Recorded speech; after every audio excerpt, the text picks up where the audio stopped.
Hello, everybody. My name is Aaron Knoll, and welcome back once again to another edition of the Movie Battleground. Tonight, we have a matchup between two competitors who are coming into this season hoping to get a start off on the right foot. We have Richie Goodacre taking on Chris Diaz, both of which had, obviously, they're both in the negative in terms of their records currently at the moment, but both definitely had some bright moments and a good win last year. Both of them, despite being in the negative, have a knockout in their record. So they've clearly shown that in the right situation, they can certainly find success, and a win to start the year off is always the way that you want to do it. So they're hoping they can get that tonight. With all that said, though, we'll go ahead and introduce the competitors. Coming in first with a record of 1 win, 3 defeats, and 1 knockout, he is Richie Goodacre. Richie, welcome back to the show, sir. First match of the year. How are you feeling coming into it? Yeah, I'm feeling okay. I think I haven't shown the best of my ability what I can do. I had a good knockout against Kevin Moreno, but I haven't I don't feel like I've sort of put it all together since then. So I'm looking forward to getting back on the right track because I know I know I can do this thing. It's not a format that I'm totally I'm totally sort of proficient in, but I feel like I can get better. So yeah, no, looking forward to it. And Chris Diaz will be a good opponent. Yeah, absolutely. And I mean, obviously, you came into the season midway last year. Obviously, what wound up being a very tough opponent on your debut. That's just one of those things that you can't quite account for. You never know what's going to happen with a debut. But I think you certainly have grown as a player since, and obviously, you got that win, so that's something in your belt. So I look forward to seeing how you do tonight, sir. I'm going to go ahead and sit you in the back and bring in your opponent, coming in with a record of 2 wins, 4 defeats, and 1 knockout. He is Chris Diaz. Chris, welcome back, sir. So you as well, obviously, last year, a couple of losses, but I think in terms of growth, I think you probably had one of the best, most progressive visuals of growth going from match to match. Obviously, you had that exhibition early on where you competed against who are now the title champion of the league and the current number 1 contender of the league. I think this uploads after the title match. I just thought about that in my head. Either fucking way, they're both 2 great players in Jay Burns and Amaru Moses, whoever may be champion at this point. So you had that exhibition, and obviously you picked up a couple wins later in the year. You got a knockout. How are you feeling coming into this season now with some definite experience under your belt? Listen, this should be a better match than my embarrassment on Ube Bowl from last year that we always talk about. But I'm here to have fun. There's nothing more embarrassing than Ube Bowl. You're good. You're in the clear. Yeah. You're in the safety. No matter what movies come up tonight, nothing is worse than there might be some semi-professional filmmaker and boxer Ube Bowl. Yeah, but listen, I'm here to have fun. I go into this year wanting to do better. I feel like I picked some pretty good choices. My opponent picked some pretty decent choices. And I'm here to have fun.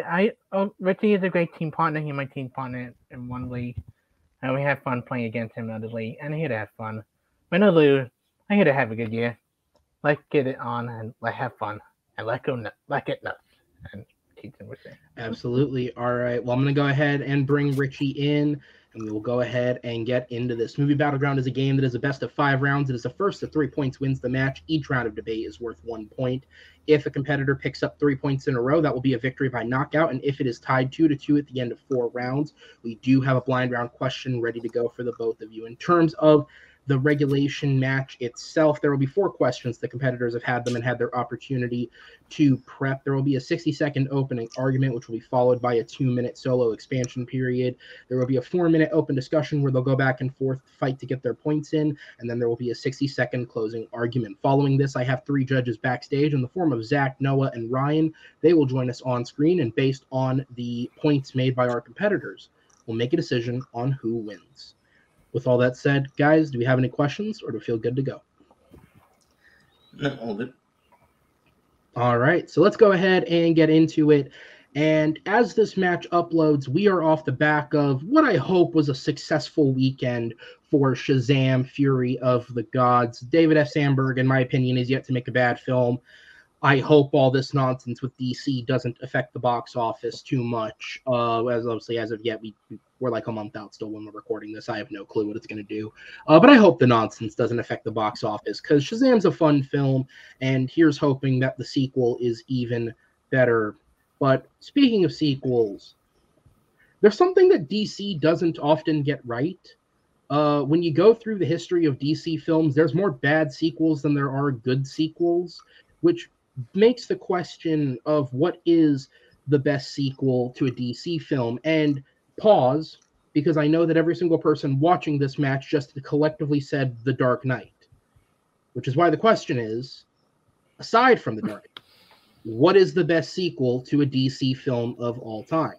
Because how on earth could you compete with a film that literally is accredited with changing the Oscar nominations list and how that, like, the number of Best Picture nominees and how you qualify, and it literally changed the rules of the game. I don't think there's anyone that can put up a better argument for it than itself. So let's take it out of the equation. If we take out one of the best films of all time, what is the best sequel to a DC film? And I think these guys have still managed to pull up two pretty good picks. Now, all that said, going into this match, Chris, because you are higher ranked, you were deemed the favorite for this match. You chose to go first on questions 1 and 3. Richie, you are going to go first on questions 2 and 4. So with that said, I'm going to go ahead and pull in your timer. I'm going to wish you guys both the best of luck. Chris, the timer will start back up when you begin speaking, sir. So let's be honest, DC doesn't have always the greatest track record with sequel, but there's a sequel to a movie that is so hated, but the sequel is one of the best sequels made in the last couple of years. Going with the sequel to the 2015 Suicide Squad, the one that came out 2 years ago, the Suicide Squad. This is one of the best examples, but taking what worked with the original movie and making it a lot better, and taking out all the crap that it is. Take out Jared Leto, take out a lot of the mainless villains, the Enchantress, take out Delavigne, and make a pretty good team out of it. You keep Margot Robbie, you keep Viola Davis, you keep Rick Flag, you add a bunch of new people. You add Idris Elba, you have Sylvester Stallone, you had like the actor who played Ratchet 2 and a bunch of other people. It made a fun, entertaining movie along with John Cena. Like, the villain's good. It's always actually a really good villain that you kind of do feel bad for him. The action is great. It's hysterical. And it's directed by an MCU director, James Gunn, who now the head of DC. There you go. This is the best sequel for DC. And time.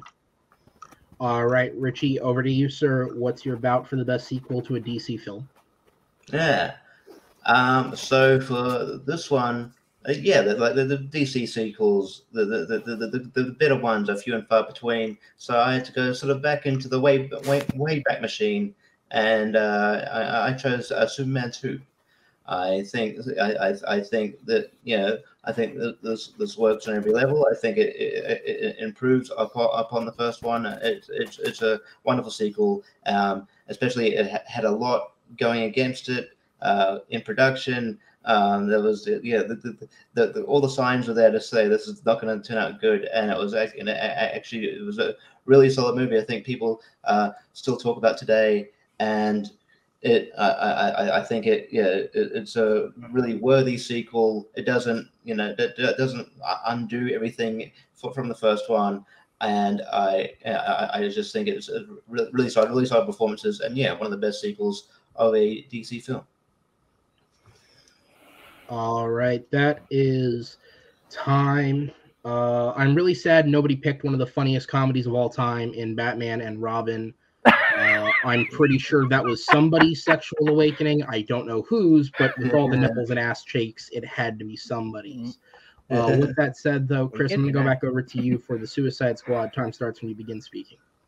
So, speaking of the Richie movie, Superman 2 is an interesting case of where the director cut is better than the theatrical cut. Richie picked the theatrical cut. I think it's fine. Being hampered by camping humor, inconsistent performance for Cam Stamp at time, and some really bizarre choices made. I get more into closing argument, the debate round of what one of the worst choices ever made involving Lois Lane to the end. And the director cut, like, that's the one people talk a lot more about. than the theatrical cut because the Richard Donner cut is actually, I just watched it for the first time recently, excellent view of Superman 2. But speaking to the Suicide Squad, we all have to admit the 2015 Suicide Squad is a piece of garbage. It is awful insult to humanity, especially DC fan.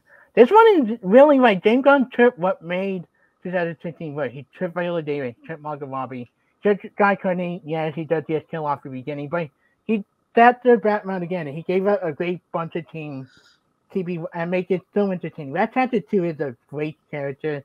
The stuff with her dad, especially that the dad burden, really emotional art movie. Sylvester Stallone as King Shark and then Romney is hysterical. They tell you go num num and like he killed people right away. John Cena, it's a celebrity playing off each other. Yeah, it's a celebrity. It's like we're playing Will Smith, but he made it work in a way that it doesn't feel like the same exact copy of the Will Smith character from the other one. With his daughter, the fuck up relationship they had. He only get upset that his daughter gets caught, not that she get arrested. One of the most funniest moments in the movie. John Cena wrote well. It's Joe All creating a really successful TV show afterward. But it's a great movie with great action, great characters, some great banter. One of the better scripts in the DC movie. Peter Capaldi is really good and distinguished. I did go on and on, and I would get more into why Superman 2 doesn't work as a sequel, and we get to the debate now. And time. All right, Richie, back over to you, sir. So I think Richard Lester had a very tall task in taking over Superman 2, given all the kind of the hoopla that happened with him and Donner in the production, and having being that like 75% of the film had already been completed when he got brought on board. But I still think he did a bang up job here. I think I think it's a great sequel. I think it was very smart choices to focus on the Zod storyline. People will always want to know if someone comes on board, they always want to know the original cut of things, like the Zack Snyder or what have you. But I think we shouldn't discredit what Richard Lester was able to accomplish, and I think this film was really good and kind of elevated the source material. And so the problem is with the Suicide Squad, and why maybe it wasn't on my radar to pick, is I don't feel like it's a proper sequel necessarily. I think it's a complete reboot. I think that they acknowledge that the first Suicide Squad didn't work, and then just they basically threw it all in the can. It's like, oh, remember that bad movie? Like even you've got like Viola Davis and a certain kind of characters coming back. But then you also got like and you have like. You have Rick Flag, who's not, I don't feel like is utilized that much, and then you've got like, then you've got like Captain Boomerang at the start. You're like, oh, cool, we're with Captain Boomerang, we're with Jai Courtney, and he immediately dies. Spoiler. It's just like, it's like I think it was basically just a kind of cleaning the slate, and I don't feel like it's a sequel necessarily as a reboot. So I don't think there's much references to the original. It's almost like it's its own thing, and I think Superman 2 works as a better sequel. And time. All right, so we're going to go into the 4-minute open discussion. As always, guys, be sure to give each other a chance to speak. Be respectful to an extent, but you guys know how to do it at this point. So the timer will start back up when the first competitor speaks. Listen, I think Superman 2, the Retired Battery cut, is fine movie. I didn't want to bring up to now. The decision they make at the end with Lois Lane is one of the most mastermind and most stupidest decisions I've seen in a DC movie, by having him first kiss her to erase her whole memory who Superman was, leaving her a little bit crippled by it. It destroyed the character of Lois Lane so much that I prefer what they do with Donica, him just going back and switching everything around. Like, the way they get rid of Zod and his minion, I think, insult. They build Zod to be this powerful human being that to take on Superman, and he loses the power, gets clumsily thrown down the chasm of the Fortress of Solitude. You talk about stuff that does what Gene Hackman performance is so different from what the movie is going for, that he takes you out so many times ahead. humor with like, oh, I want Cuba, I want Australia, and like all of this is just like, and like Lester adds so bad campy humor into the film. Whether we talk about like Superman fight, ice cream cone falling off, the Stinging Rain reference, it's just not funny. It's just like it's kind of the foreshadowing to how bad Superman Fear 4 is later on because of what Lester does. I think I don't see there's anything wrong with campiness. I think campy humor sort of works within Superman lore. I think he sort of portrayed it as with as humor. So I feel like the campiness is not necessarily like a bad word, especially when you come across that's the thing I love about the site. I mean, I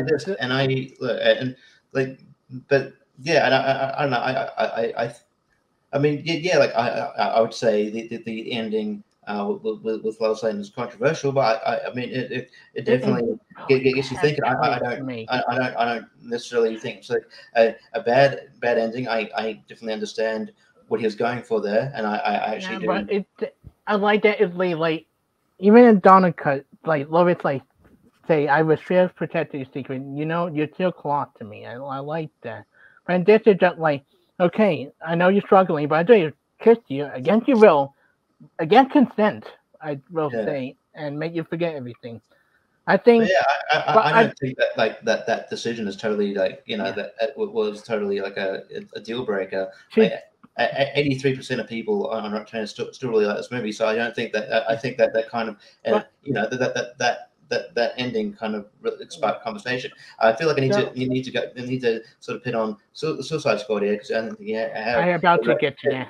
It's not. I don't think it's like I just think it's they're cleaning the slate. I don't think it's like it is because a sequel should want to have something to do with the original. They do because look at because the question below, Dark Knight, they had that beginning with the Scarecrow and people and showing up.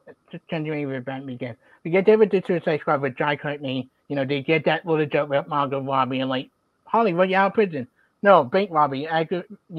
Leaving this. And you get that. Yeah, they mention it, and you still have it like him questioning the government. Him wanting to bring it to the press. The story about Starro. You still feel like you don't need to watch the we talk about what is the best sequel. It's continuing what does well with the original. I don't think it's a sequel. It's a retread. I think it's not a sequel in the sense that you could watch it on its own. Yeah. And time. All right. We're going to go into the 1 minute closings. Chris, you have 1 minute left on the clock. Time starts when you begin speaking. So I want to talk about this. You don't need to be correctly directed to the original a lot. We've seen that before Empire Strikes Back. We've seen it before with The Dark Knight. To have reference to what happened before, but make it your own movie. That what worked well with the Suicide Squad. It take what made the original work, cut out all the crap, because the original movie was crappy, and make it unique and fun and funny. What Superman 2 is not. Star Wars is, what I just mentioned before, is a really good villain. He got his only moment of happiness was in the sky, being himself. You get really good development with Holly. It got to connect a little bit to Bird of Prey, that she doesn't trust herself, that she will kill anybody who wants to kill children, and see that way. The cat's right. John Cena, I just said, but everybody being their own uniqueness. And that scene alone where John Cena virtually is a cell, but shooting people, at that realization of that the rebel camp, what they actually attack, one of the most funniest moments, better than and time. All right, Richie, back over to you. You mentioned an divisive ending with on Superman 2. I actually think I think it's a very ballsy thing to do. I understand you're not going to appease everybody, but but you do understand why the character wants to do that. I have no issue with that. So the Suicide Squad is just it doesn't want you to remember sequels. It's like it wants you to forget that thing even existed. And I think a proper sequel that would have no shame in being a continuation. And I feel like that this is totally just kind of it's just like a kind of we're going to wipe the slate clean. We'll bring in characters that kind of like tie into the other movie, but like it's not. But we're gonna do its own thing. You mentioned John Cena. I think he takes away from this movie. Like it's very obvious he's the one that's not obviously not an actor. I think he's kind of wooden and doesn't and I think he does better in the TV show when it's time. But yeah, I think Superman is clearly the better sequel. And time. All right. Solid first round there, guys. I'm going to go ahead and put you both in the back and bring in our judges. And I do have just a couple of small fact checks to pull up different things. This one may be just a gaffe in my hearing, but I thought I heard at least once, if not twice, somebody say that Suicide Squad came out in 2015. It was released in 2016. Again, that just may be my hearing because those two sound almost identical in terms of phonetic sound. So secondly, it was aforementioned that Superman 2 did have production issues, and that is 100% the truth. The quickest way of explaining it is the producer of the Superman films, the Salkins and Pierre Spengler, basically from the very beginning had confliction issues with Richard Donner. The two films were supposed to shoot back to back following the release of the first Superman. Because Donner was doing promotion for the film, they halted production of Superman with a chunk of Superman 2, with a bunch of it having already been shot during the production of Superman. Following this, the Salkins made the decision to replace Richard Donner with director Richard Lester, who had served as a producer and second unit director on the first film.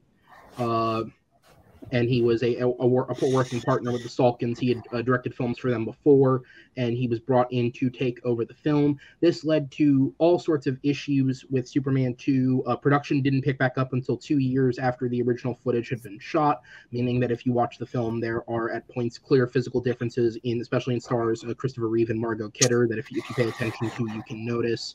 Also, certain actors declined to return. Marlon Brando did not return for reshoots, neither did Gene Hackman, so a lot of his scenes in the film are used through intercut footage as well as body doubles where you're just seeing him from the back and his voice is playing over it. There were all sorts of issues. This is also what resulted in the other cut of the film, which is the Richard Donner cut, which uses most of the footage that Donner shot. He did shoot about 75% of the film before it was reshot by Lester, and it's edited into a closer version of what Donner would have wanted the story to be. Yeah, there's a whole mess of things with that movie. And then the other thing was Rotten Tomatoes was brought up, so I do always check the facts to make sure they're correct. The Suicide Squad has a 90% approval rating with an average score of 7.5 out of 10 from critics, and an 82% approval rating with an average score of 4.1 out of 5 from audiences. Superman 2 has an 83% approval rating from critics with a 7.4 out of 10 score, so in terms of score, they're basically identical for critics, and a 76% approval rating from audiences with a 3.8 out of 5 score. With all that said, though, Zach, I go to you first. Who gets your vote, and what sold it as concise as you can get for me? To me, I actually went with Richie, and more because of what he kind of said against the Suicide Squad and for counters. It's like he kept emphasizing, and I like that he brought up that Suicide Squad is not really a sequel. It's more of like a retread. But also he was able to give good counters to the counters of the ending of Superman 2 that Chris brought up. So for that, I went with Richie. All right, Noah, I'll head down to you. Same question. I'm actually going the opposite. I'm going Chris B for the exact opposite reason what Zach said. I feel like that argument that it's not like a true sequel or whatever is basically bogus because that's an answer for this question that you approved. So that main argument for Richie just didn't really work for me. And I feel like he wasn't really to say anything else about Suicide Squad. Well, Chris was able to prop up Suicide Squad and also kind of demean Superman 2. Okay. And then, Ryan, over to you, sir, for the tie-breaking vote. As concise as you can hit it for me. Who gets your vote, and what was the main selling point? Yeah, before my internet. I'm actually leaning more toward Richie.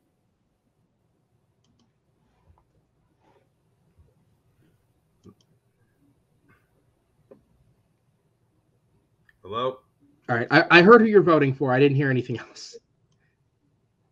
Yeah, it's towards Richie. Main combination both Zach and Noah's, though, but it's mainly because as much as successful as Suicide Squad was, Superman 2 still remained a bit of like a well-favored sequel that Richie did bring up in his opening and in his solo. So it was just more like not much. I could hear more from Chris, honestly. Like he didn't do his best to keep like chipping away at it, but cut out there. Okay. All right, judges, thank you guys so much. I'm going to go ahead and put you guys in the back. And we will go ahead and jump into question number 2, which is an example of just how far I can possibly split the atom on a question. Because, listen, man, there's only so many questions you can ask in a game. I got to spread this shit as thin as I possibly can. And when you act as much as this man does, I got to find a way to bring up more questions because God knows he could get brought up again. So the question is, what is the best film featuring Jason Statham, released between 2010 and 2014? Yes, in those 5 years, he did more than enough movies that there are plenty of options to pick from. That man does not know how to take a break. Seriously, it's actually insane. For what it's worth, the back half of the decade also has a fuck ton of films. The dude just works. So with that said, with all the work that this man did, what was the best of it in those 5 years? Richie, you're up first on this one, so I'm going to go ahead and give you the timer back, and it'll start when you begin speaking. Yeah, so there's obviously a few I could choose from. Sometimes with Jason Statham movies, like they kind of all roll into one because it's very formulaic. You know what you're going to get, but one that sort of surprised me. And what I'm going for is Homefront. I think Homefront kind of definitely you see as more of his acting prowess in that. It sort of asks more from him. Sort of asks more from him. You know, it has more like an emotional beats. And yeah, I just think it ultimately like surprised me that and it proved that Jason Statham's not just like the kind of the guy with the British guy with the rugged good looks that you go for just for your cliche sort of action movie. Like he's actually got some chops, and I think this movie showed it. So and I'll expand on that more. But yeah, Homefront. All right, Homefront is the first movie on the board. Chris, over to you. Time starts when you begin speaking. So Richie pointed out, and I agree, Jason Statham doesn't have a lot of great movies from this era. All his best movies came before and after this. But I'm going to go with the one that started at the tail end of this part, and it's the Mechanic. The remake of a Steve McQueen movie, but this is a movie that I think worked well. I think it's Jason Statham using what he does best, British Rogue, but also working well with a great cast. You got Donald Sutherland as his mentor. You got Ben Foster as partner and protege, and they're back and forth.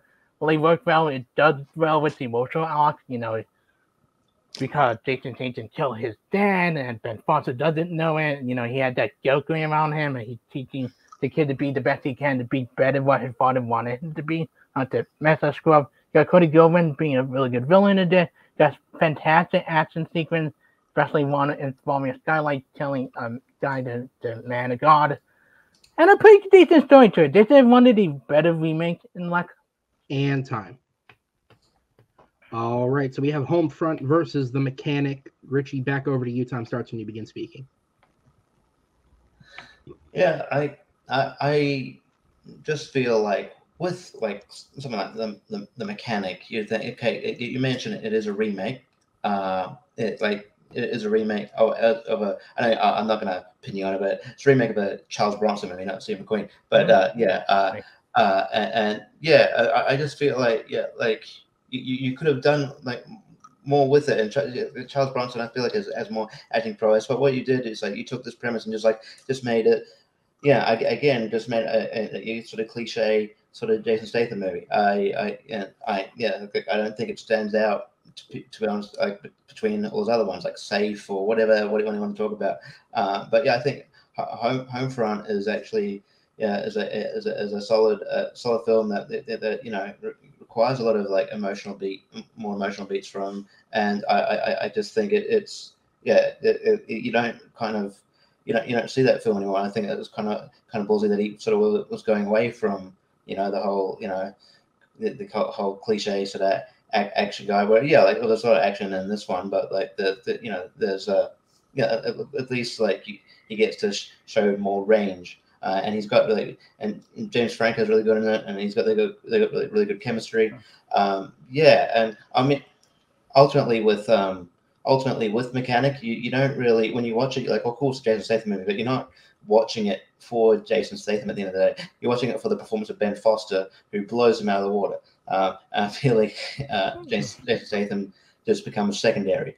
And whereas I think he kind of measures up pretty well with all the other, other cast in Homefront. It is sort of a, kind of a step away from his usual formula. So I think that's why I think Homefront works better than Mechanic does. All right, that'll be time there. Chris, back over to you. 2 minutes on the clock. So I think Homefront, again, it's okay movie at best. You mentioned Jason Statham. Try not to give a cliche proof. He does. It's kind of like, I think it's done better in other movies. Safe is a better example of him. Trial actors, like, with the same similar presence. James Franco is awful in this movie. I don't know what performance you see from him. He is really hitting the cliche of redneck drug dealer. And Kate Bosworth is awful in it. Leona Ryder is pretty bad in it. Frank Miller is trying to say the movie and he dropped out halfway through. And, they try to give you emotional beat, but a bunch of it sometimes takes place off screen, so you don't get that emotional arc you wanted to. They try to set up that romance he had with the teacher, with nothing pan out. His daughter is really annoying at points, and you don't get that father-daughter relationship that's done better in a movie like Safe and a few other things Satan's done in the past. Stephen Buchanan, I want to argue Satan's doing what he does better, and the reason why the movie works is because him and Ben Foster had great chemistry together. They're bouncing off each other, setting up the plan, him getting the instruction how to do it. And the arc of him dealing with together that he killed Ben Foster's dad. And there's great moments, especially in the car when they're about to go kill Ben Foster did kill his dad. And, they talk about, Ben Foster, I want to do this job because it's the only thing I have left. You see this emotion in Jason Statham that he lost it, because that he's now going down the same path he does.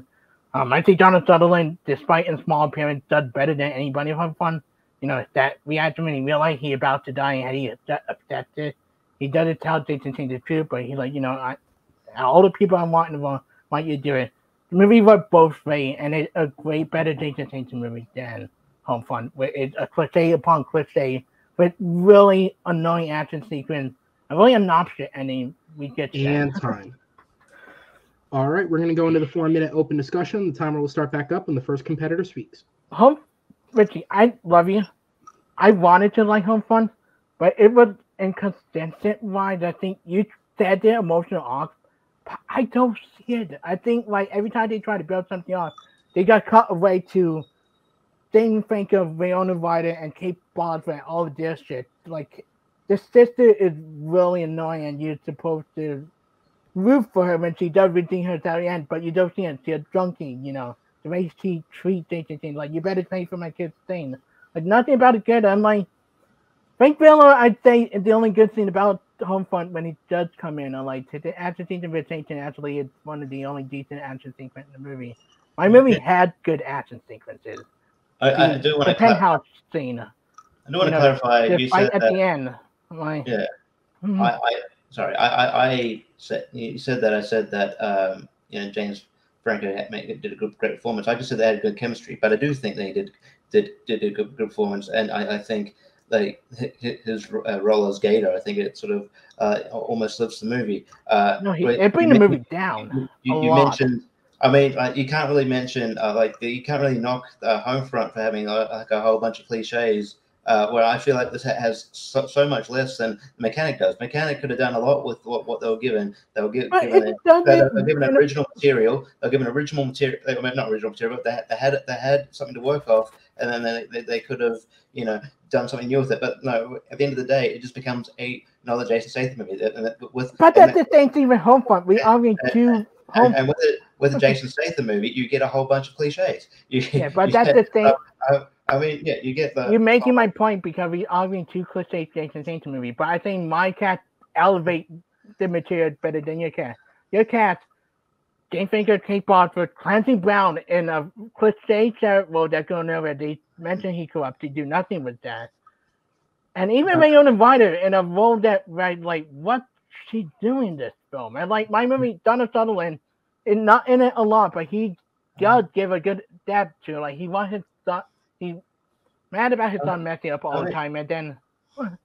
I don't feel like I'm making I think it's accepted at this point that the Jason Statham films are going to have some sort of cliche, but I don't think I'm making the point for you by acknowledging that some cliches exist. I'm just saying, there's more going for it, more kind of like a heart to it, more kind of story plot. Maybe does have like more advancement of plot and like emotional beats than there is in the Mechanic. But there is emotional. Again, you're watching you watch film for Jason Statham, but you end up watching it for Ben Foster, who does all. We also watch it for Jason Statham. The movie does not work without the two of them being able to have that chemistry I honestly together. feel you could put. Honestly, I disagree. I think you could put many people in your movie without Jason Statham. You put any action star in there, and John Travolta, Bruce Willis, like same thing. Like it worked either way. My movie worked because Ben Foster and Jason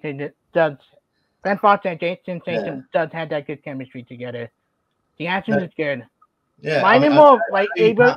It doesn't give you a headache compared to your that time. I'm saying the character in the Mechanic is not much to him. You don't know. You could put someone who else like he wanted like a whole bunch of cliches. It's just another. They could have done a whole lot of good stuff. It's just another Jason. But the same thing with yours because he does like that was caught that living on his own with his daughter after busting their brother want revenge. It's the same plot we see in any Jason Statham movie. Mine were cast, chemistry, action sequence. My action sequence are better than your shit. Also, Donald Sutherland from being in a wheelchair go downstairs. All right, we're going into the 1 minute closings. Richie, you are up first. Time starts when you begin speaking. Yeah. I just feel like we're sort of getting into a sort of argument about which has like cliches, and that like you can't and you have to acknowledge that every movie has cliches, but like the Mechanic is like cliche city, just from the one-liners from like, oh, is he dead? Oh no, he's not, because he's impervious to that. It's very it's just beat for beat this same same movie. I don't think there's a differential there. Where I thought there's a differential in Homefront, I think there's like more there's more emotion going there. You see more range from Jason Statham. You got your silly action things, but it wouldn't be a movie without it. But I just think that there's more going there to make you realize that Jason Statham is a good actor, and it's one of his better performances and one of his better movies. So it works better than Mechanic. And time. All right, Chris, over to you. Final minute. Jason Statham tried to do the best he can with Homefront. I give him that, but it's just the thing. Let's say I've seen it done him safe. Seen it done him better in other Jason Statham movies in the past. I think Mechanic worked well because take what is cliche and make it fun and entertaining. Ben Foster and Jason Statham had that chemistry together. You get that emotional scene with his friendship with Donald Sutherland. That moment where he had to do Donald Sutherland, and we want to do it. So more range than anything in Homefront. And Tony Gover is a much better villain than James Franco. I think they're a great action sequence. I think they're a great kill. You mentioned cliche line. You have I tell you, time I did a bad time story, just have an end. That much worth anything in Mechanic. And it's have a good ending. The ending of that he managed to outsmart Ben Foster, escaping the truck before it explode and the house exploding. I think it's like if you read it, you are dead. It's a classic Jason Statham. You get that phone call and I'm coming for you. Don't wait for me. But it does what he does best, and it's elevated by great cast, a great material than your movie with just a bad film. All right. I'm going to go ahead and put you guys in the back and bring in our judges as we will go ahead and get into the results. Not a lot to fact check here. Everything was pretty much stable. Noah, I'm going to go over to you first. Who gets your vote, and what was the main selling point? You're still muted. I'm going to go with Richie on this one. just because I feel like he used basically the argument that Homefront was giving a new side to Jason Statham, like a more like emotional side, to like and range, and obviously the cliches were brought up, and he just kind of hounded the fact that the mechanics just had one on top of the other in terms of Jason Statham cliches. I just thought Rich had a better argument this time. All right, Ryan, we don't have your video feed, but I'm gonna guess we still have your audio. Yeah, my feed, camera's acting up, unfortunately, so I'm just All right. like, yeah. All right, no problem, sir. Just making sure. I figured. I knew you were there through most of it, but I figured we were making sure. So I'll go to you next. Who gets your vote, and what was the main selling point? Well, I'm actually going to go with Richie as well. Mainly, I mean, yeah, they brought up the cliches during the debate, but at that point, when the whole argument fell into like which movie had a good debate or which movie did Jason Statham cliches better, Noah's point brought up that Homefront did bring up a side to Jason Statham you don't see. And for Chris, when he tried to counter that, he was mainly talking about other performances. Like he talked more about Donald Sutherland's small role and spent more time downplaying the performances of Franco, Bosworth, and Winona Ryder than comparing both films as to the Jason Statham argument, you know. All right. Fair enough, judges. Thank you guys so much. I'll go ahead and slip you guys in the back, and we will move on to question number 3 as we go ahead and get into this. Question number 3 is, what is the worst musical of the 2000s? Overall, probably a really solid decade for musicals. I was going through a list of people. All right, well, listen here, Theater Geek, okay? General people like these movies. I'm sure they don't hold a candle to the stage productions that take an extra hour and have an intermission in between, but they're half decent films. But there's also some shit films, and that's what we've chosen to discuss today. Well, let's be real. I chose for them to discuss this today. If the competitors had their way, we'd never talk about bad films. But what fun would that be? Speaking of, that was the most negative best round I think I've ever seen. I have never heard more shitting on a film in a best round than that. Shout out to Jason Statham for delivering that to us. Let's go ahead and get into it. With that said, Chris, you are back up first, so I will give you your timer, and it will start ticking when you begin speaking, sir. Listen, I am a musical theater fan. I've done musical theater a lot, so I think my share of bad musical movie. I thought you'd bring up the one that this composer had nothing but bad movie after bad movie based on his work. It's Phantom of the Opera. It's a musical, a fantastic musical actually, from the 80s. That was directed by the guy who gave it Bat Nibble and best credit card, Joseph Moonwalker and Sal Stein. The person who cannot sing the stage is like Gerard Butler. Someone with the reading by Emily Rossmoon. And trying to cast and not even sing to let great material leave it lifeless and devoidless. Rather like it try to be spectacular without having the stuff that what makes Phantom of the Opera good. And especially when it gets to the Phantom itself, when you get to music at night and you hear Gerard Butler singing one more, like my number bad singing voice. And don't get me started, Kieran Hines, who should not even have been in this movie in the first place. This is how not to make a good musical movie. I would go more into the argument. And that is time. Richie, over to you, sir. Time starts when you begin speaking. So I was looking forward to this question. This is going to be fun. My movie, I use quotes because I don't feel like it really registers as a movie as more as it does its promotional material for a TV show. My movie is From Justin to Kelly. This movie is horrendous in every way and just a poorly conceived idea. You want to give a platform to to the finalist of American Idol. So like, well, why not put them in a movie? And obviously it's going to go bad. None of these two people have acting experience. It's going to be awful. It kind of insults acting, thinking it's going to be very easy just to throw them in there. And what turned out is one of the biggest box office bombs in movie history, and also one of the most critically planned films. Because it's a poorly conceived idea, and Kelly Clarkson and Justin were just thrown into it. This poorly conceived movie. It's bad. And time. All right. I want to say officially, shout out to Bat Nipples and American Idol for bringing this round to us.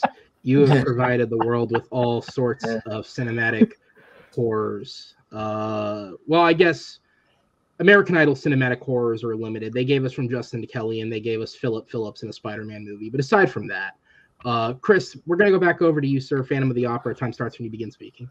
Listen, it from Justin to Kelly is a 75-minute harmless movie. It doesn't insult the musical genre like Phantom of the Opera did. It had people who can sing at late with the two leads. They're doing the best they can with the material. Is the material bad? Yes.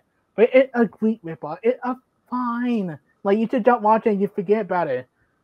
Phantom of the Opera is almost 3 hours long. It's 2 hours and 20 minutes. It's close to 2.5 hours. But it is mind-numbingly bad. It is like, as soon as you see Gerard Butler appear in the mirror, he does like his Phantom of the Opera. But you don't know you're in for a bad movie. It doesn't showcase the ensemble well. The masquerade scene is prime example of how so Marcus throughout the musical. You know, the whole point of like disguises, like, you know, that you're hiding yourself behind a disguise. And all of the masks are the same type of mask. There's no differentiation. It ruined the point of masquerade.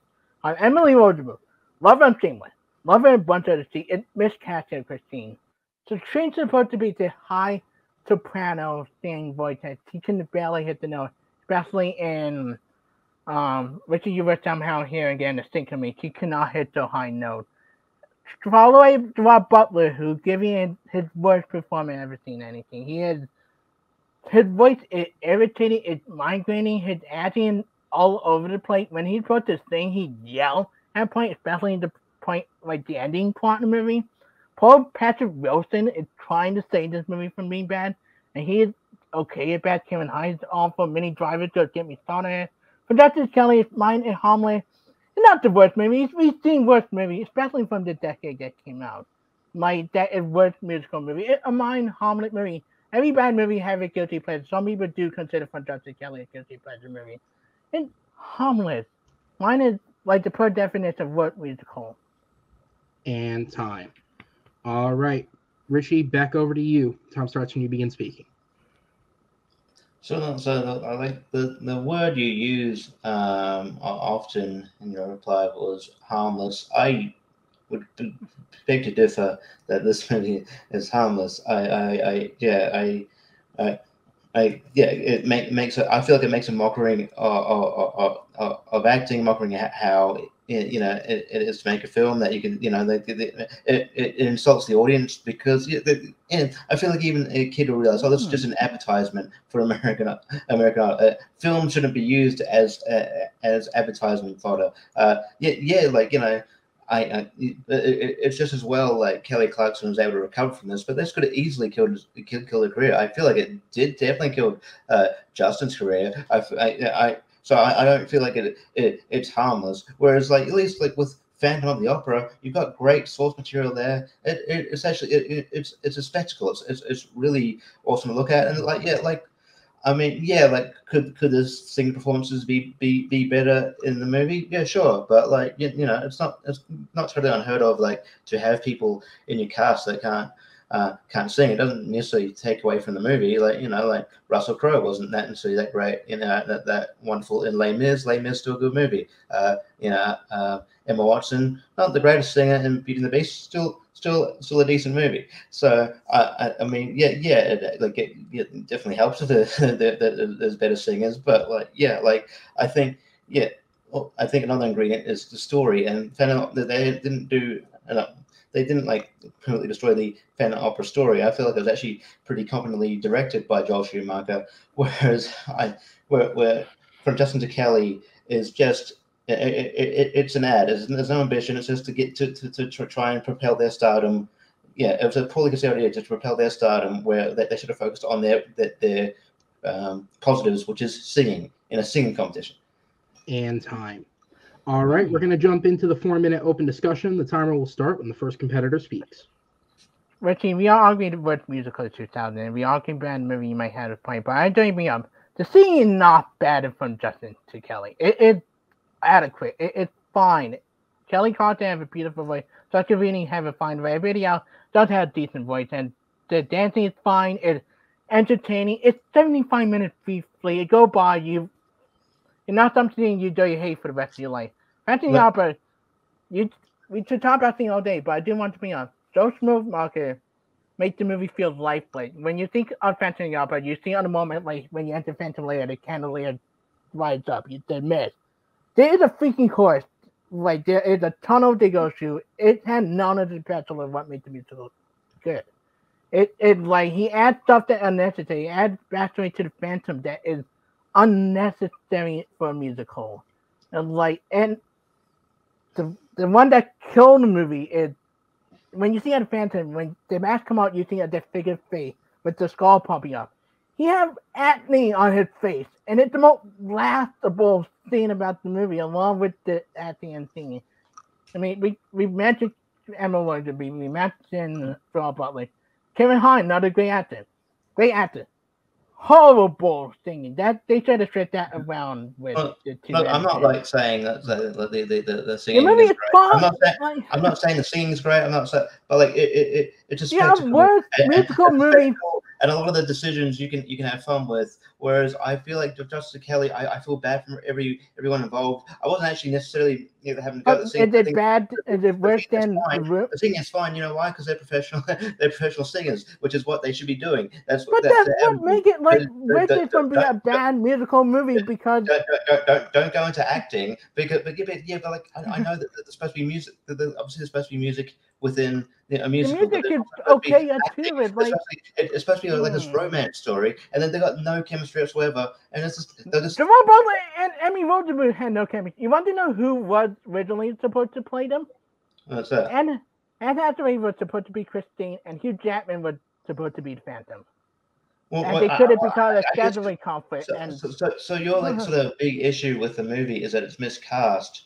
Like not just that, it just does nothing with the material to elevate it to what makes it so good. My movie is literally called From Justin to Kelly. You couldn't do it with, so it was clearly a promotional material. My movie is called The Phantom of the Opera, and you could have get the Phantom right. It showed him all of his trick and not the mystery of what makes the character good. It's supposed to be a Phantom. Not supposed to be noticed. Like let's turn it a lot to Christine Miller and Mary Gary see it happening. A moment when he like. Why me to coach it to bring him to the gravestone? Like we should argue semantics. I feel like both of these films like that they like people did the best what they could work with. But and your movie they did the best that they could do. They both said they knew what movie they were signing into. Dry Butler has more of a chance for it to be good. No, he doesn't. There's more of a chance. I think you're missing my thing. There's more of opportunity for that to be good than Kelly Clarkson just being shoved in there. Of course, it's not. They're being set up to fail. It's a terrible. It's terrible. It's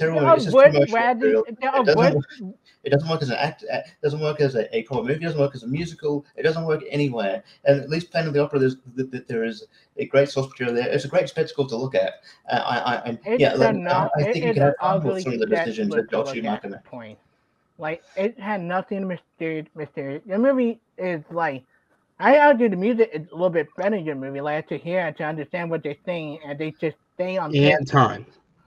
All right, we're going to go into the 1 minute closings. Chris, you are back up first, so the timer starts when you begin speaking. I want to argue here. Richie and make a point of a bad movie. The question: what is the worst musical of the 2000s? Your movie is a bad movie. As a musical, it's a fine movie. The singing is good to okay. The actors doing the best they can. The set is good. The setting is actually good. The choreography is not that bad either. Like the ending choreography is really good. Like there's stuff that make it a lot better than some of the worst musical music often. My movie is a clear example of why you should not adapt Andrew Lloyd Webber's show to movie. It's done badly with Cat, Evita, and this. And it's done poorly. You got people who cannot sing. You got short material that feels lifeless. Like the great example of fitting. The chandelier is the most awesome moment of the musical. Dropping down the audience doesn't hit that effect in the movie because they put it in the worst plate possible, and it doesn't have that horrific effect. And the fact the makeup alone and the music and Gerard Butler's thing like kill everything that's good about that musical. And time. All right, we have 1 minute left on the round. Richie, time starts when you begin speaking. I think there's this idea that as long as they're good, they're competent singers, that that could make a decent musical. No, you need more ingredients than that. You need a good story. You need better acting. You need to be emotionally invested in these characters. These two are meant to be love interests, and they got no chemistry whatsoever. And then because they're just thrown into that position. At least Phantom of the Opera is kind of a spectacle, and I will give the esteemed critic Roger Ebert credit here. He goes, part of the pleasure of movie going is pure spectacle, of just sitting there and looking at great stuff and knowing it looks terrific. There wasn't much Schumacher could have done with the story or the music he was handed, but in the areas over which he had sway, he had triumphed. And that's exactly. I mean, I'm not just trying to say I agree with everything Roger Ebert says, but that was my take on the movie as well. I think this movie works, whereas President Kelly is a failure in every way. And time. All right, I'm going to go ahead and put you guys in the back. Another solid round there. We'll go ahead and bring the judges in. And once again, everything about the films that was said was pretty much clean. So I'm going to go straight to Ryan for this one. Who gets your vote, and what was the main selling point, as concise as you can get it for me? Definitely a hard one to choose, but I'm gonna go with Chris on this one. He listed a lot of. He made a good setup in his opener about Phantom of the Opera, and then of course some of the casting choices he brought up were also very good points onto why this movie did not work. And while Richie was doing Richie did a good job trying to say why his is worse. It just seems to me Chris had a very solid argument there that Richie felt like at this point he was just trying to punch up or punch down. All right. Zach, over to you. Same question. I'm also going to go with Chris on this one, and kind of for the reasons that Ryan brought up, more because Chris brought up more reasons why his movie was the worst movie, but also he kind of brought up how From Justin to Kelly is just harmless, and maybe it wasn't the worst musical movie. So for that, I went with Chris. All right, judges, thank you guys so much. I'm going to go ahead and sit you in the back, and we'll go ahead and head on to question number 4 of this matchup. And question number 4 is a viewer submitted question that was sent into us by a member of the show. And in this instance, it was given to us by competitor Austin Howell. And it was submitted on the edge very recently, on the edge of the announcement and the release of the upcoming Mel Brooks project, History of the World Part 2, which I feel like is probably the most high-profile spoof concept that we've had in a very long time.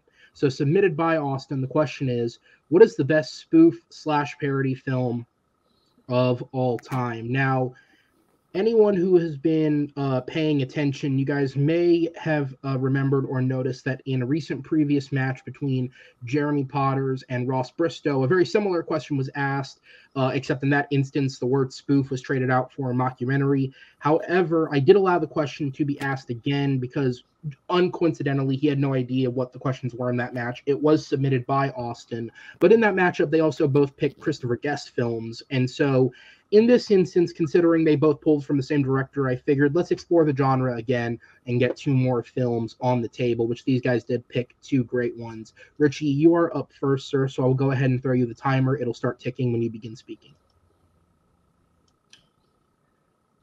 So, to me, the key to a good parody film or spoof film is when it's played. It just goes through, turns up to 11 with ridiculousness, but played completely serious.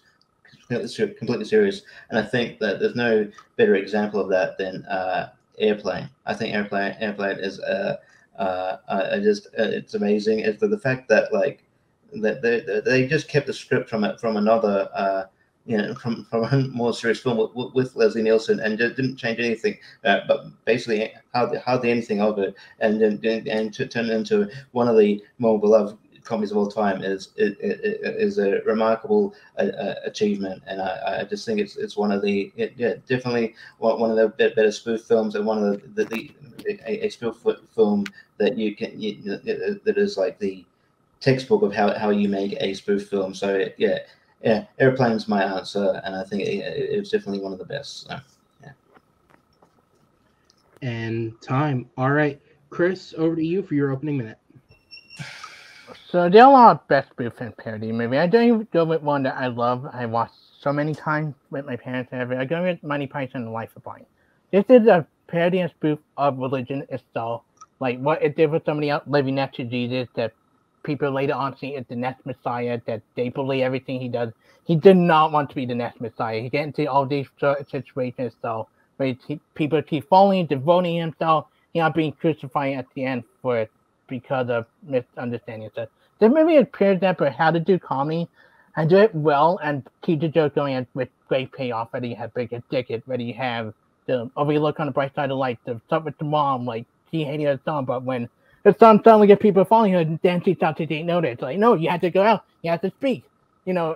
I let him out once, and then you hate the home. Oh yeah, like, and it does so without repeating the same cliche line after cliche line like my opponent here does, and it does well with the Monty Python hat. And time. All right, so we have Airplane versus Life of Brian. Richie, I'm going to head it back over to you. Time starts when you begin speaking.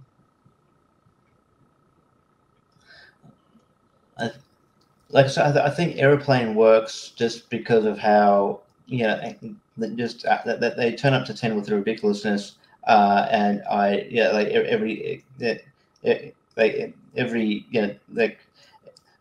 and just the jokes in here, they still stand the test of time. Whereas like Life of Brian, I feel like it's almost controversial to its own detriment in a way, because when you're trying to sort of, I don't know, like it's more of a satire on religion, they don't really make fun of Jesus or anything like that, but it's more satire on religion. But you're cutting off a certain portion of the audience. It's not, you're going to refuse to watch it. I feel like Airplane is like, at least for for most people, I think it can be easily digestible for most people. And I just think at the end of the day, it works better as a like the question says, the best spoof parody film. It's spoofing like the serious nature of these sort of disaster movies, and it turns on its head, and it's really fun. Whereas like I feel like Life of Brian's more of a satire than anything. And I just think there's more. You go to a parody film to listen to the jokes, and I just feel there's more memorable stuff in here. Like within Life of Brian, you think of he's not the Messiah, he's a really naughty boy, and then the Bright Side of Life song, which is not like it's really jokes, just kind of it's just there. I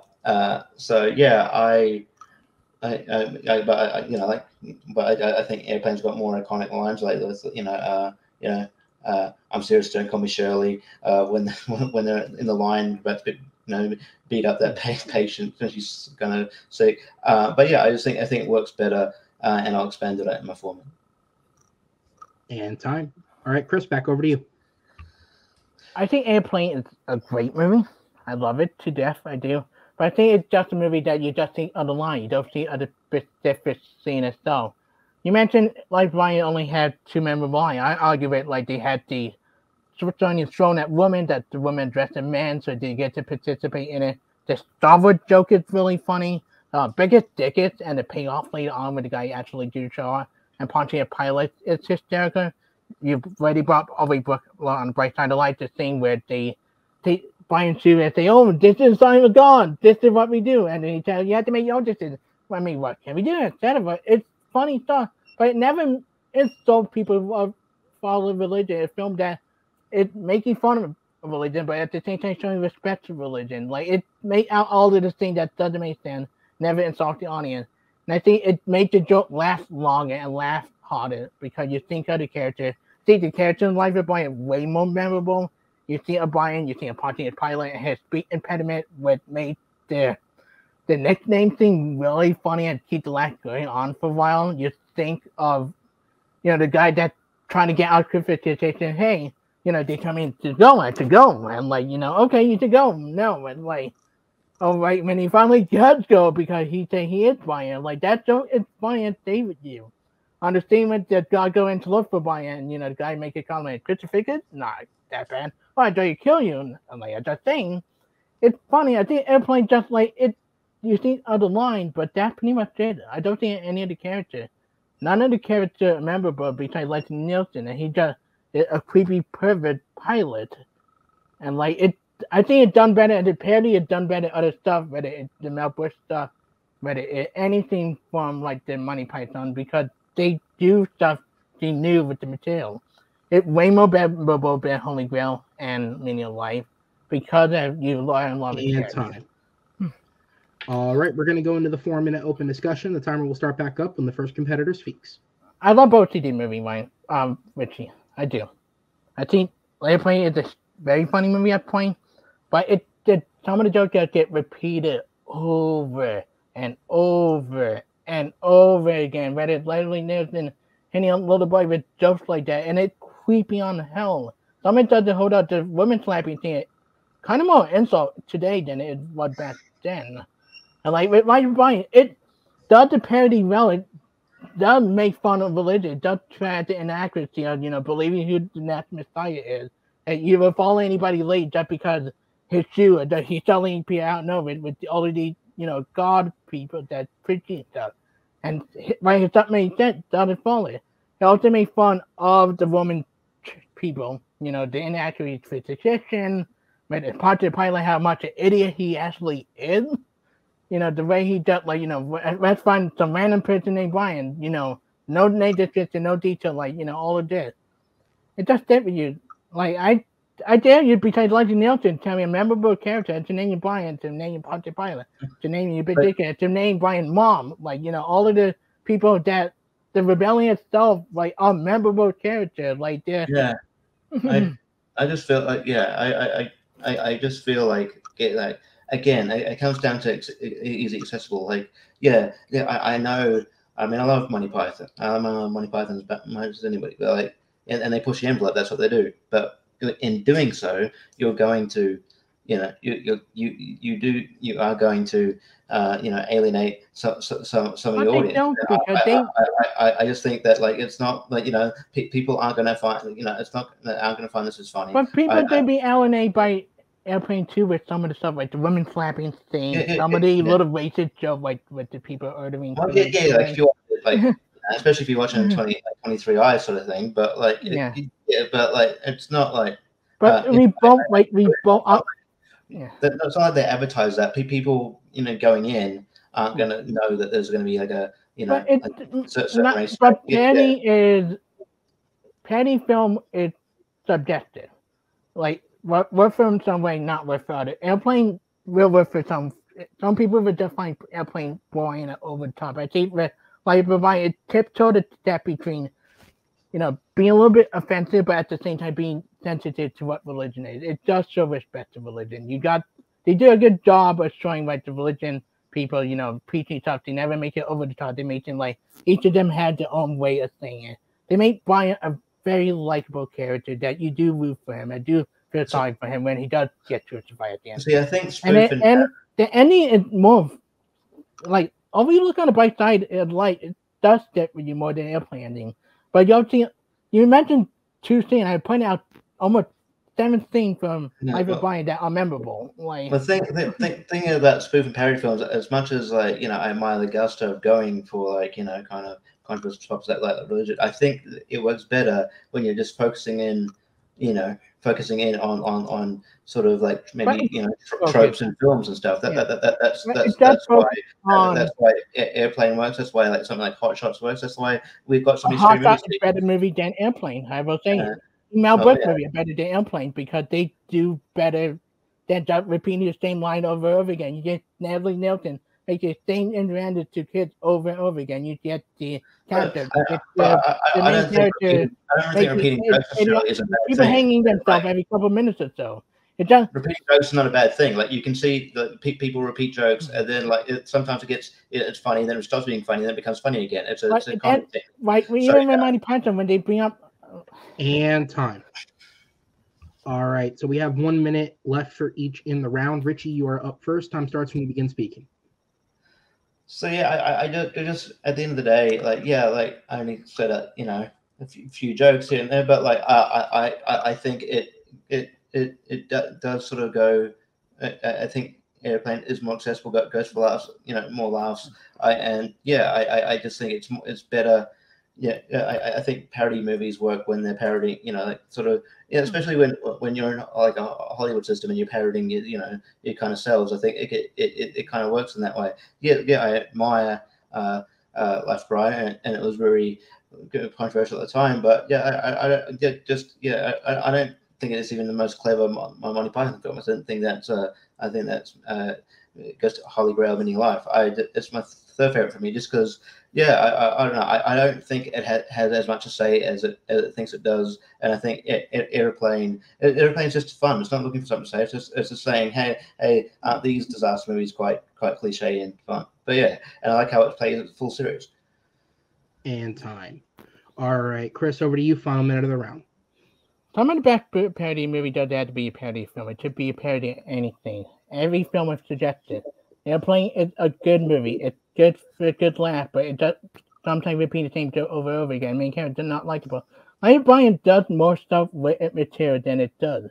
It makes fun of everything. It even makes fun of Star when you want some Hollywood thing thrown in. And it does well with good attention, with likable character, likable and steady, plenty of good laugh. The big addicted thing, I dare you to tell me you could have stopped laughing for 10 minutes during that whole scene.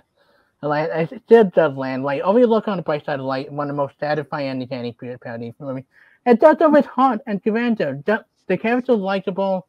Every character have its own arc. Brian have a great arc, and it does well landing laugh. Right at the same time, tiptoeing, making sensitive and not offensive. Airplane does the same joke repeated over and over again. Right, Brian had main standard joke for the woman throwing the stone thing to this thing with the people trying to make a decision to the ending itself. And time. All right, I'm going to go ahead and put you guys in the back and bring the judges in for their deliberation. Zach, I'm going to go to you first. Who gets your vote, and what was the main selling point for you? This was a very back and forth and match, but I ultimately went with Richie more because he brought up the point of, even though Chris brought up more scenes, it's more of like Richie brought up that you remember more from Airplane than you do of Life of Brian, and that's why I went with Richie as my choice. Okay. Noah, I head to you next. Who gets your vote, and what was the main selling point? I feel like one of these competitors was able to just kind of deny any shots taken at their movie and provide why their movie was a good parody and how it parodied the kind of like the Hollywood movie system itself, and that was Richie. So Richie really gets the point for me. All right, judges, thank you guys so much. I'm going to go ahead and sit you guys in the back because our winner by a final score of 3-1 is Richie Goodacre, pulling out his second victory. Richie, congratulations, sir.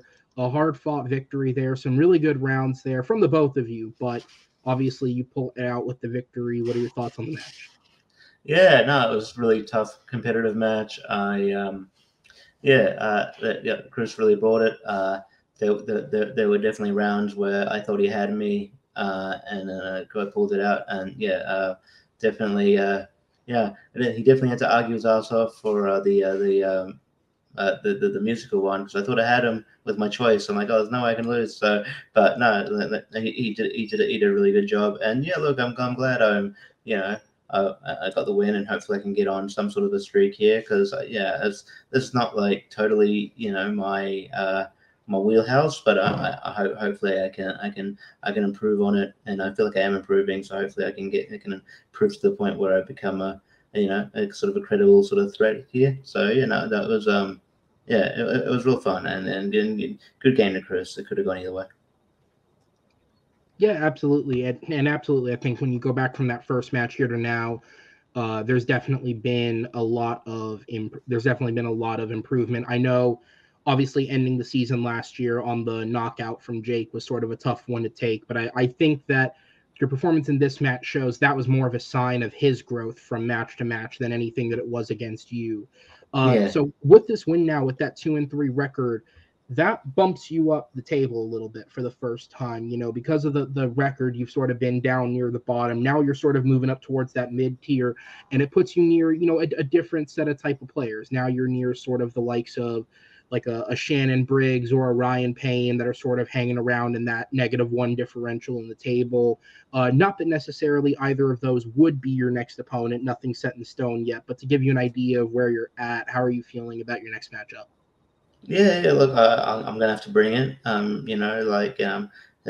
It's definitely a step up in competition, so I'm definitely gonna have to bring it there. But I'm looking forward to whatever challenge comes my way. So whether it be Ryan, whether it be Shannon, whether it be someone around that sort of level, I'm looking forward to it, and I will. I'll definitely do my research and try my best. But yeah, I'm looking forward to the challenges that come my way. Absolutely. Well, it's great to have you, Richie. We'll have you back as soon as possible. Till then, take care, sir, as I go ahead and put you in the back and bring in your opponent. And Chris, it was certainly a hard fought match. Nothing to hang your head about here. As you mentioned behind the scenes, in terms of question individuality, I don't think at this point it's a shocker that a musical question is in a match with Chris Diaz. I'm going to put it out there. I don't think it's a shocker, but you do hold a 100% win record on musical questions, so at the very least, you can leave with that. How are you feeling after the match? I feel good. Some of the questions were hard, but we picked some really good choices. Like, I'm proud of Richie. He's my team partner. I can't be mad at him because I do support him a lot and stuff. And I thought it was a good hard match. Much better one than I had with John last. Yeah, at the end. Yeah, of last absolutely. Year. And I think that that's what most players could ask for, even in a loss, to show some growth, to show a little more fight from match to match. I think that that's what everybody wants.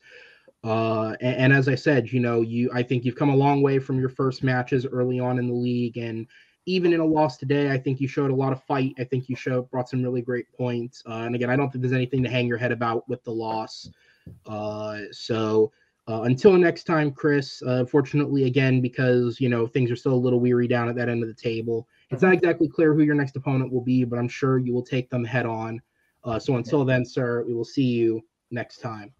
And guys, that is it for tonight's matchup. So Richie does walk out with his second W, starting the year off right. Chris unfortunately can't get the win, but he does show some fight, and I look forward to the next chance that we have to bring him back. But aside from that, that is going to be it for me tonight. Thank you guys so much for watching. Please be sure to subscribe to the channel, rate the video, comment, interact, and stick around because we have more Movie Battleground videos. I have checked the schedule since I made the flub early on in the match, and the title match is already uploaded by the time that this should be uploaded. So go check out Amaru Moses versus Jay Burns. We haven't recorded it yet at the time of recording this, so I literally can't spoil it for you. So go check that match out if you haven't already, because the one thing I can't spoil is it's Amaru and Jay. I'm sure it was a hell of a match, and I'm sure they said Wu-Tang a lot. That's really all I can guarantee you in that one. I want to thank my judges who were here tonight, Noah, Zach, and Ryan. Thank you guys for helping us out. And on behalf of everyone here at the Movie Battleground, till next time, my name is Aaron Knoll. We'll see you then.